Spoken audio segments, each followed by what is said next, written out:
السلام علیکم کلاس دوم۔ کل ہم نے حضرت عمر رضی اللہ تعالیٰ عنہ کا جو سبق ہے اس کی ریڈنگ کی تھی۔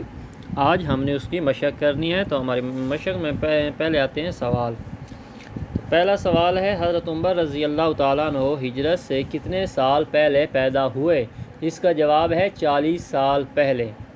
دوسرا سوال ہے، حضرت عمر رضی اللہ تعالیٰ عنہ کی خاص خوبی کیا تھی؟ اس کا جواب ہے انصاف اور ایمانداری۔ تیسرا سوال، حضرت عمر رضی اللہ تعالیٰ عنہ نے جبلہ کے ساتھ کیا سلوک کیا؟ اس کا جواب ہے سزا دی۔ چوتھا سوال ہے، جبلہ کے ظلم کی شکایت کس نے کی؟ حضرت عبداللہ نے۔ اس کا جواب کیا ہے؟ حضرت عبداللہ رضی اللہ تعالیٰ عنہ نے۔ آگے پانچواں سوال، حضرت عمر رضی اللہ تعالیٰ عنہ نے سرکاری طور پر کون سا شعبہ قائم کیا؟ اس کا جواب ہے انصاف کا۔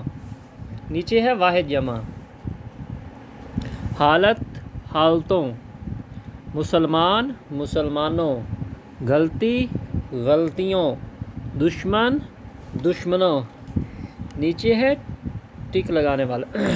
پہلا ہے، حضرت عمر رضی اللہ تعالیٰ عنہ مسلمانوں کے خلیفہ تھے۔ اس کا جواب ہے دوسرے خلیفہ تھے، دوسرے پہ ٹک لگا لو۔ جبلہ نے غریب مسلمان کو تھپڑ دے مارا، اس کا بھی دوسرے پہ ٹک لگا لو۔ بنی غسان قبیلے کے سردار کا نام تھا جبلہ، دوسرے پہ ٹک لگا لو۔ اللہ تعالیٰ اور اس کے رسول صلی اللہ علیہ وسلم نے بندوں میں قائم کی ہے مساوات، تیسرے پہ ٹک لگا لو۔ اور یہاں تک آج کی ڈیٹ لگا لو، اور اس سبق کو آپ لوگوں نے یاد بھی کرنا ہے۔ سوال اور واحد جمع آپ لوگوں نے نیٹ کاپی پر لکھنے ہیں۔ والسلام۔